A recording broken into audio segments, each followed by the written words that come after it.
What's poppin' gamers? Welcome back to another ProGuides Apex Legends video. My name is Zephyr, and today we're going to be covering the 13 most important mid-game tips for Apex Legends.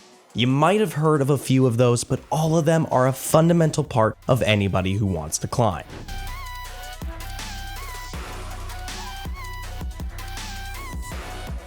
Before we start, let's quickly tackle our question of the day. Do you have a specific ritual before playing? And if so, what does it look like? Let me know in the comments below. For our first tip, we have something that's often overlooked due to a lack of leadership and cooperation if you're not around with a full stack. It's about asking and demanding loot, meds, and ammo evenly across the squad. Whenever you finish a fight and have some extra time on your hands, or just generally, ask right away, how are you on meds? It's not going to benefit you at all when you're hoarding 4 bats and your mate is limping behind with just a few cells. You want to be prepared in the best manner possible as you are about to enter the late game. So take your time with loot distribution when you have the time. You'll thank me later when you have that one extra bat you needed to turn a fight in your favor. For tip number 2, we have a sneakier one. Whenever you're trying to rat for points or maybe even ambush another squad, you shouldn't swap your weapons too much. Every time you do, you give off a signature audio cue that can be used against you as it compromises your position within a heartbeat. Same goes for those PK corner holders. ADSing for an entire day there is just gonna get you killed as people can hear what you're doing if they're already close enough. Want to learn more about such little details and other tricks to improve your gameplay? Then check out our coaches at ProGuides.com. They'll gladly help you reach the next level. Tip number 3 is for a very specific weapon that isn't used that often due to its rare and unique ammo type and other drawbacks. But here's the deal. If you're interested in griefing squads without immediately telling the entire map where you are, you can just use the bow check. That way, you'll keep you and your squad hidden while possibly getting some KP without major risks involved. Other than that, even if you end up being spotted, just keep using the bow for some while.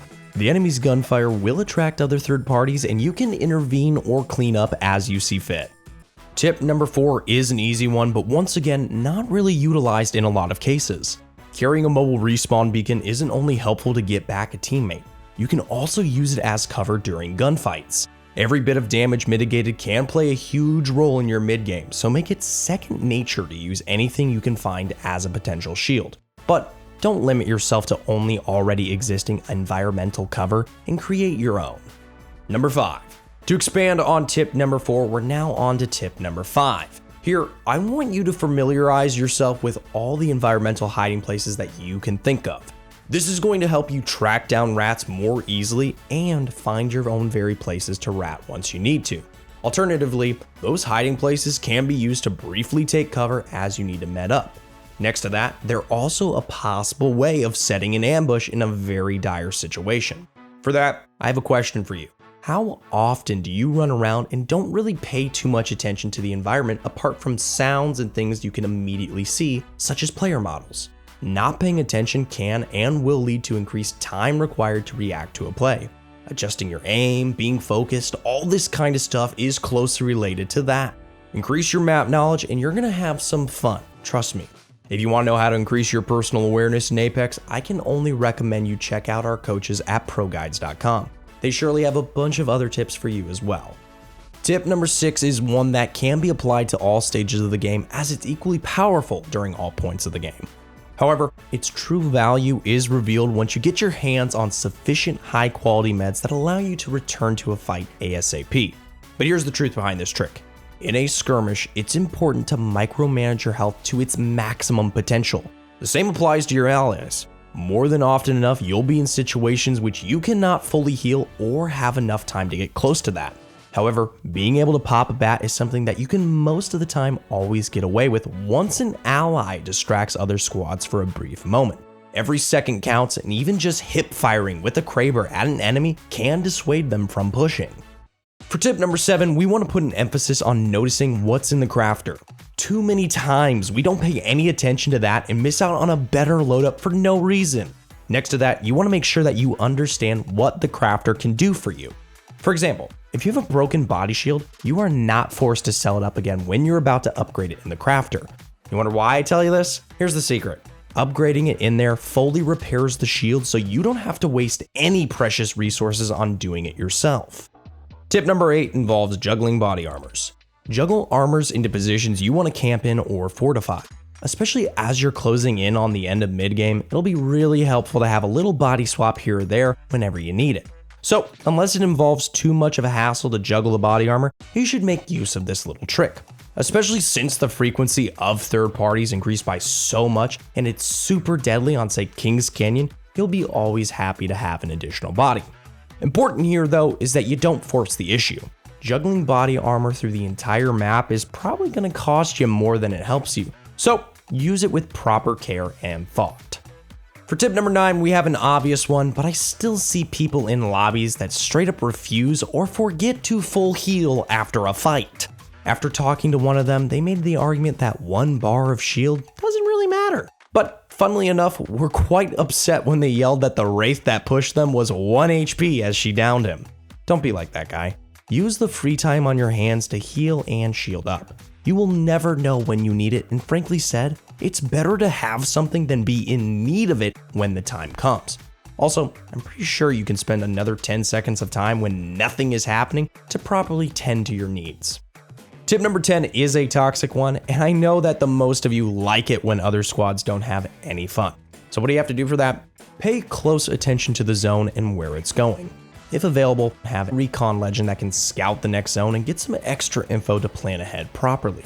Once you got all that in the bag, it's time to locate a nice place that other squads need to go through if they're going to be out of zone. After completing this pretty easily doable step 1, it's time for step 2. Step 2 is all about showing patience. Don't reveal yourself and hold your position to make sure that you can catch the late squads off guard for extra loot and resources. To make sure that this never happens to you, I'd recommend always running a Valk, as you'll never feel bad having a 1-up on your squad, for this reason and for others. For tip number 11, we have a similar tip to the loot sharing one above, but this time it's about KP. Like loot, you can also share KP by being aware and vocal about your current KP in the game. To max out the points you can get from that, you'll always want to aim for 5 plus a good placement. If you want to be an amazing teammate, once you have 5 KP and that you're sure no one can intervene, you can ask your teammate to finish the job. That is, if he still needs the KP. The next tip depends on your personal style, but to maximize your RP income, I always suggest to minimize fighting during the mid game. Play edge of zone and primarily look to third party. This lowers the risk of dying immensely, as you're usually picking up the scraps of others left behind. Don't forget, during the mid game, most high traffic areas are already looted, so you won't have an easy access to loot outside of third partying or initiating a fight. Therefore, this decision usually depends on your loot and the overall zone location. If you're confident that you'll be presented with plenty of third party opportunities or simply have enough loot anyway, you can play edge of zone for a long time. As you're slowly transitioning into late game, it comes extra handy if you have an information broker like a recon legend that helps you locate the next zone earlier. That way, you can make a pretty solid choice in terms of building or place that you want to camp if you have the required gear for it. Number 13, don't get entangled for too long in fights. You want all fights to end as fast as possible during all stages of the game. And even if this might annoy you to hear again, I want to put extra emphasis on the impact of third parties, especially on specific maps such as Kings Canyon. Whenever you open a stream, you'll see those content creators go for fights for fun and to display their crisp aim. Too many times though, you'll also witness what happens if they stick around for too long. Not just one, but multiple squads roll up and claim the sweet prize. And usually that involves the streamer's squad losing. If you are strictly playing for RP, you shouldn't attempt to permanently ego challenge or skill check people.